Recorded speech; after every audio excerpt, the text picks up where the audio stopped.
ลมพิสัยนางเบียร์พุทธสร้างพุทธลักษีนางน้อยพิสัยนางผู้ใดอาจจะเรียกน้าวคำดีคงบางการนางส้มพรอุดมศิลป์นางอักษรอินทพรนางบัววัน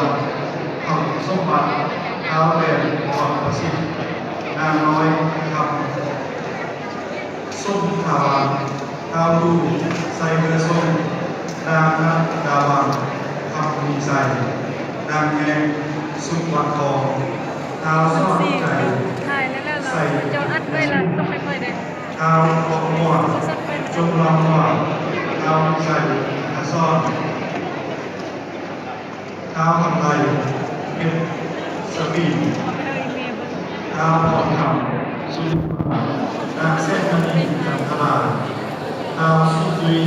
มัณีวงศ์นางเพชรนางไพวันเอวมณีนางวัดดีเอวมณีกันครับนางสุขใส่อ่อนนางบ้านใจใส่มณีข้าวเป็นเกลียวรัตพรข้าวซีดีใส่เส้นปัญญาข้าวมีตุกโซลาวนางคำเพชรปัญญานางมอนิ